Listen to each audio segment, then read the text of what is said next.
Oke.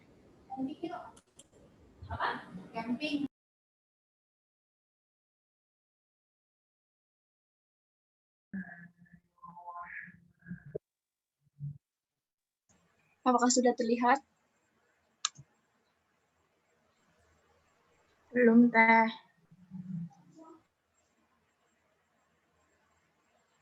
Belum ya? Bentar. Sudah. Udah ke slideshow belum? Belum. Ya. Sudah. Ya, baik. Assalamualaikum warahmatullahi wabarakatuh. Selamat siang teman-teman semua. Selamat siang Bapak. Sebelumnya perkenalkan kami dari kelompok 3 yang beranggotakan Eva Wulandari, kemudian Muhammad Hamam Miftahudin, kemudian ada saya sendiri Ratna Suminar, kemudian ada Ega Ayu Oktavia, kemudian ada Hilda Ayuningsi dan Aulia Miftahul Jannah. Di sini kami akan mempresentasikan hasil diskusi kami mengenai mikroba sebagai sumber daya hayati untuk produksi bioenergi berkelanjutan. Untuk yang pertama akan dijelaskan oleh teman saya. Silakan. Terima kasih Ratna. Untuk yang pertama yaitu tentang pengertian mikroba. Mikroorganisme adalah organisme hidup yang berukuran sangat kecil dan hanya dapat diamati dengan menggunakan mikroskop. Mikroorganisme ini bersifat uniselular dan multiselular. Walaupun mikroorganisme uniselular hanya tersusun dari satu sel, namun mikroorganisme tersebut menunjukkan semua karakteristik organ hidup, yaitu bermetabolisme, bereproduksi, berdiferensiasi, melakukan komunikasi, dan melakukan pergerakan. Next.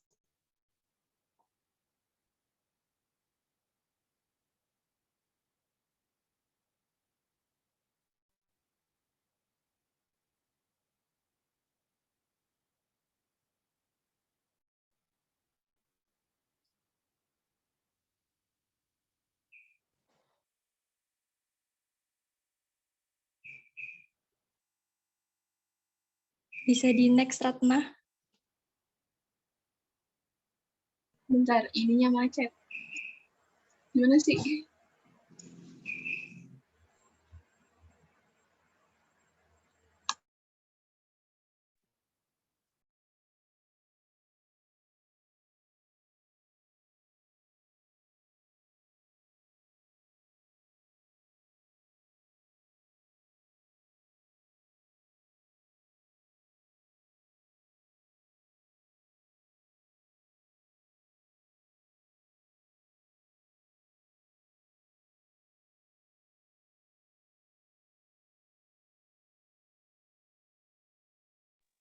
Oke, yang selanjutnya yaitu tentang pengertian biogas. Biogas ini merupakan gas yang dihasilkan oleh aktivitas anaerobik atau sebuah proses fermentasi dari bahan-bahan organik berupa kotoran manusia, hewan, limbah domestik atau limbah rumah tangga, sampah biodegradable dalam kondisi anaerobik. Kandungan utama dalam biogas ini ada metana dan karbon dioksida.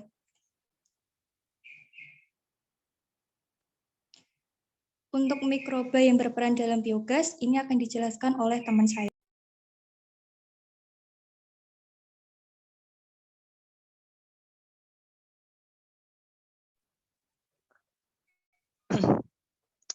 Untuk mikroba yang berperan dalam biogas yang pertama yaitu ada kelompok dari bakteri fermentatif, yaitu bakteri yang berperan dalam pembuatan biogas, yaitu melalui proses fermentasi ya. Salah satu contohnya yaitu bakteri Streptococcus, Bacteroides, dan beberapa jenis Enterobacteriaceae. Untuk Bacteroides itu genus dari bakteri gram negatif berbentuk tongkat. Spesies Bacteroides ini membentuk endospora anaerob dan bergerak ataupun tidak dapat bergerak tergantung spesiesnya. Selanjutnya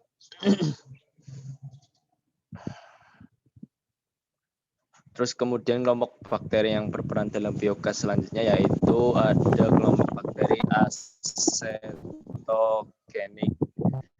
bakteri sitogenik ini merupakan bakteri yang memproduksi asetat dan H2 seperti contohnya itu Cintrobacter wollini dan Syntropomonas wolfei. Lebih spesifiknya adalah Desulfovibrio yang merupakan bakteri genus gram negatif yang memiliki sifat reduksi sulfat, artinya yaitu menggunakan sulfat untuk oksidasi dan alih-alih oksigen.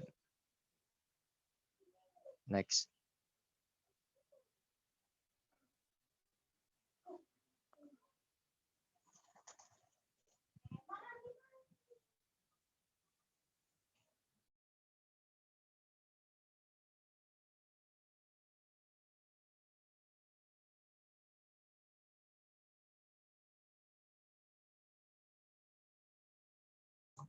Ya, untuk yang selanjutnya yaitu ada kelompok Archaebacteria dan bakteri metanogen. Jadi, Archaebacteria ini berfungsi untuk membentuk gas metana setelah material organik itu berubah menjadi asam-asam lemah oleh bakteri pembentukan asam. Hasil dari pembentukan gas metana itu menghasilkan bakteri metana seperti Methanococcus, Methanosarcina, dan Methanobacterium. Sedangkan bakteri metanogen adalah mikroorganisme yang menghasilkan metana sebagai produk sampingan metabolik dalam kondisi anoksik.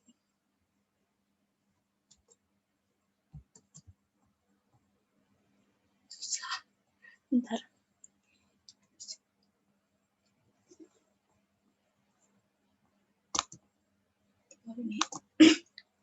Nah, untuk yang selanjutnya akan dibahas mengenai bioetanol. Jadi, bioetanol itu sendiri merupakan etanol atau etil alkohol yang proses produksinya itu menggunakan bahan baku alami dan proses biologis. Berbeda dengan etanol sintetik yang diperoleh dari sintesis kimia, senyawa hidrokarbon, etanol diperoleh melalui tahap fermentasi.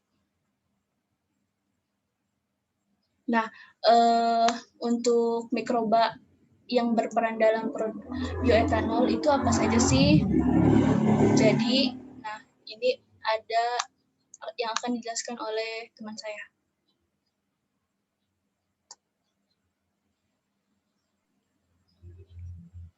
Untuk selanjutnya, mikroba yang berperan dalam bioetanol itu ada Saccharomyces cerevisiae, merupakan mikroba bioetanol dominan yang mampu memfermentasikan gula utama, misalnya glukosa, fruktosa, sukrosa, maltosa, sehingga perolehan kadar bioetanol itu menurun, lalu meningkat seiring dengan meningkatnya yield dari glukosa.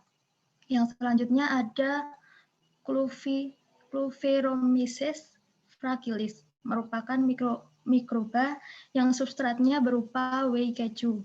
Nah, mikroba ini ditemukan sebagai organisme penghasil etanol terbaik pada suhu yang lebih tinggi yang diuji, sehingga dipilih untuk studi sakarifikasi dan fermentasi simultan atau SSF berikutnya. Next. Untuk selanjutnya ada Cluveromyces marcianus, merupakan salah satu jenis mikroorganisme yang bersifat thermotoleranti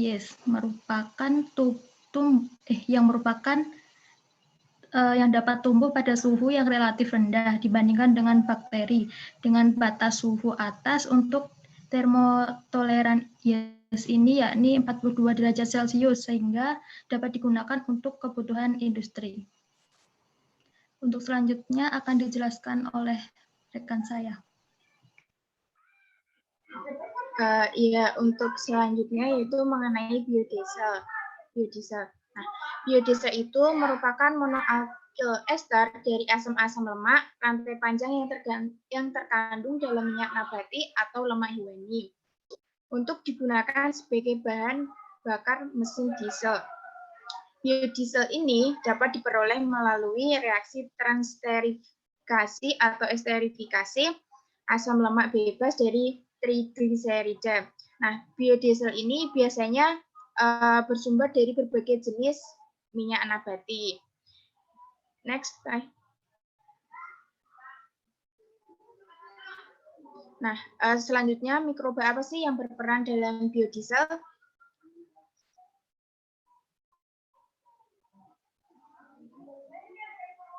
Nah, seperti yang sudah dijelaskan tadi, bahwa secara umum sumber bahan baku biodiesel itu telah sedemikian beragamnya, mulai dari minyak nabati berbasis tumbuhan, mikroalga, hingga mikroba oleaginous atau MO. Nah, minyak berbasis MO biasanya itu didapatkan dari berbagai jenis mikroorganisme seperti bakteri, ragi, dan juga jamur. Nah, beberapa contoh mikroba yang telah terbukti dalam menghasilkan minyak atau MO diantaranya yaitu, yang bisa dilihat sendiri gambarnya ada mikroba Candida sp, kemudian ada Sporium thoroulides, kemudian ada kuning Hamela echinulata, kemudian ada Yersinia lipolitica. Ini merupakan contoh beberapa mikroba yang berperan dalam biodiesel.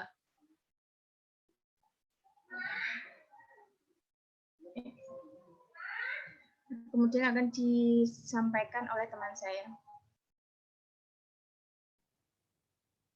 Selanjutnya, mengenai mikroba yang dapat digunakan untuk biomasa. Biasanya biomasa itu kan bahan yang dapat diperoleh dari tanaman baik secara langsung sebagai energi atau bahan dalam jumlah yang cukup besar. Penggunaan biomasa sebagai sumber energi sangat menarik karena ia merupakan sumber energi dalam jumlah bersih karbon dioksida yang nol. Selanjutnya, untuk mikroba apa yang berperan dalam biomasa itu, yaitu, next, untuk mikroorganisme yang berperan dalam pembuatan biomasa itu ada bakteri Rhizobium yang merupakan bakteri yang mampu bersimbiosis dengan tanaman leguminosa. Akar tanaman itu akan mengeluarkan suatu zat yang merangsang aktivitas bakteri Rhizobium.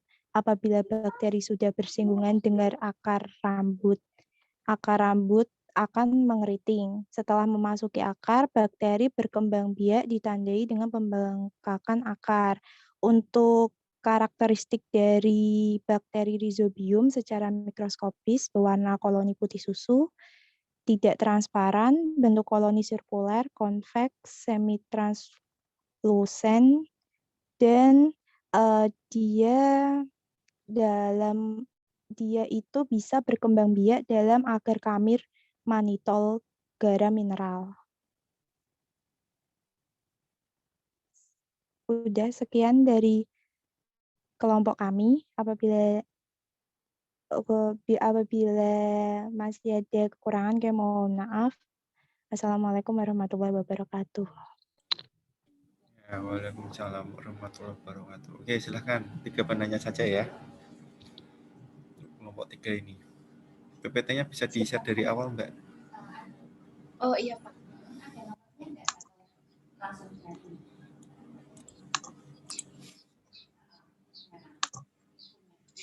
Ya. Apakah sudah terlihat?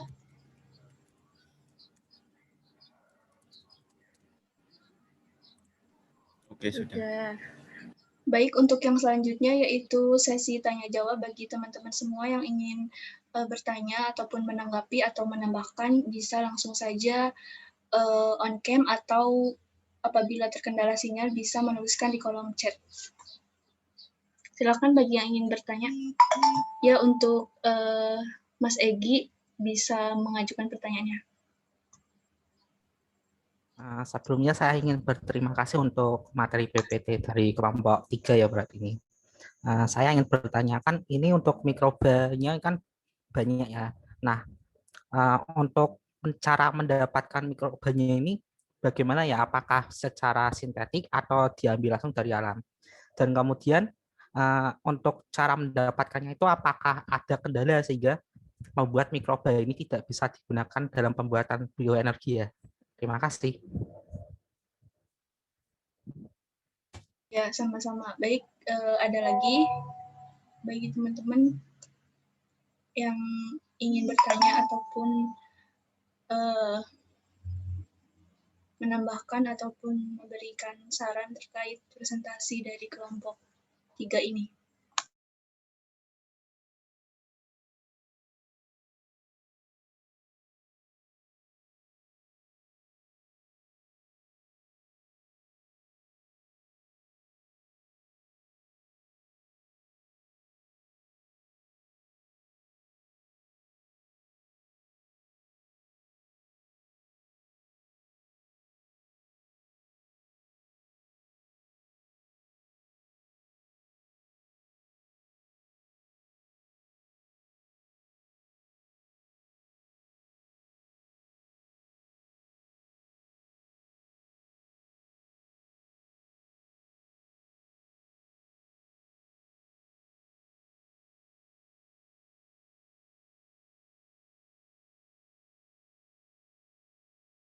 Ayo silakan lagi, baru satu penanya.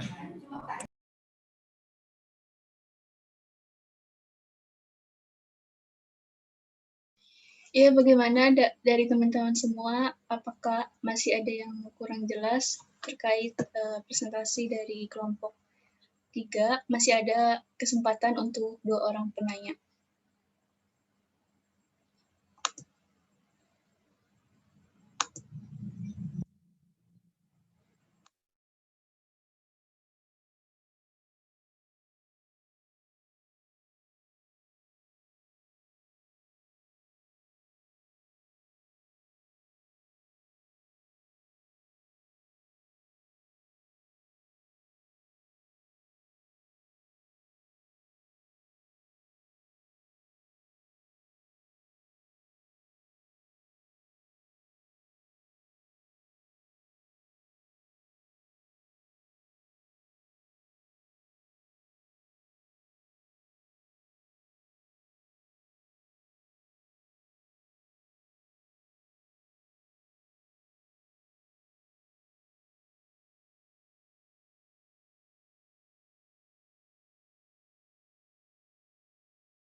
Oke, langsung saja Pak Arif bahas ya. Ya, baik. Coba ke Mas yang satu.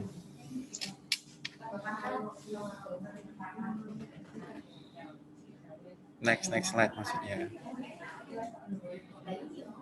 Nah, jadi mengapa kok menggunakan mikrobra? Pertanyaan Pak Arif. Bisa nggak menghasilkan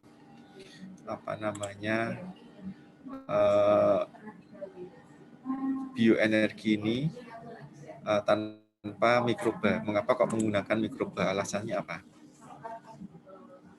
Dari kelompok 3.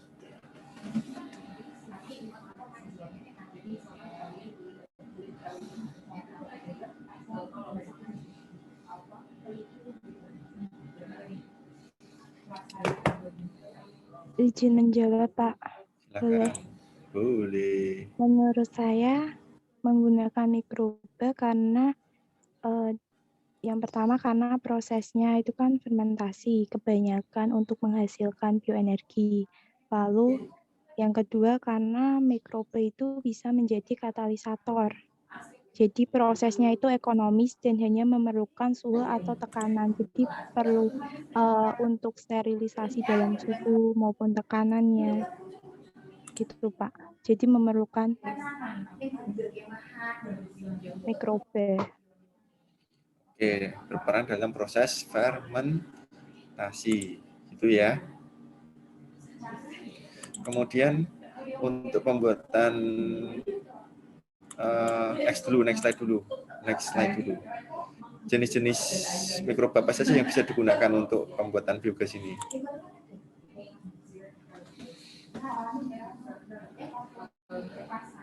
Oke, ada bakteri fermentatif.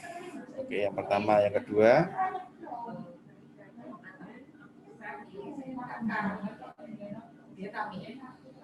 asetogenik ya. Asetogenik itu untuk menghasilkan aseton ya, asetat.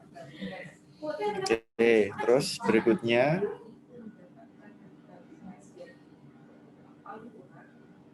archaebacteria dan bakteri metanogen. Oke, untuk menghasilkan gas metana. Oke, ada Metanococcus, Metanosarcina, dan Metanobacterium. Oke, next.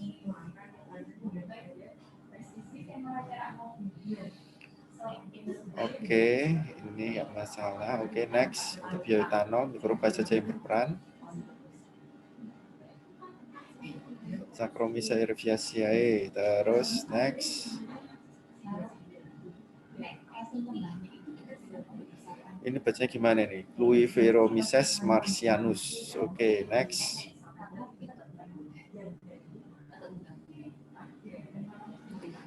Kalau biodiesel apa saja? Biogas, no biodiesel. Oke, next.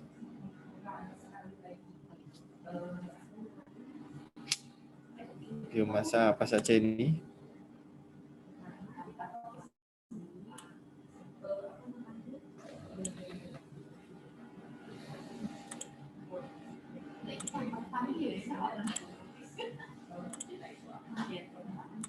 Next.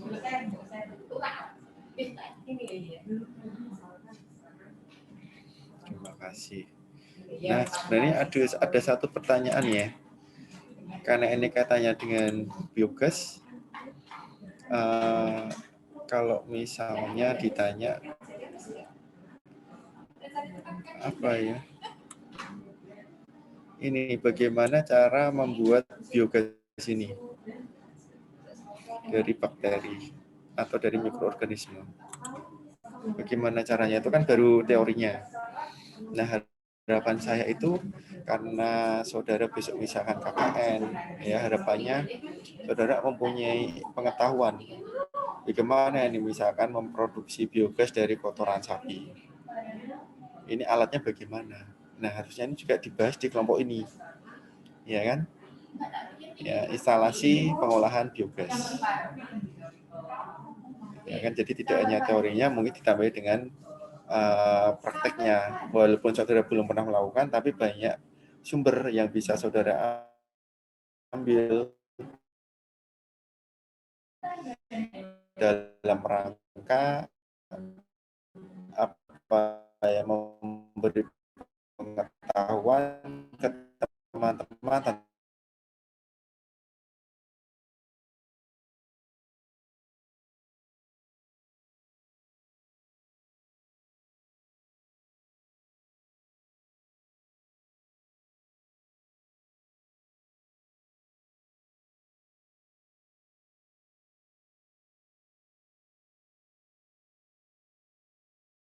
Saudara punya pengetahuan itu.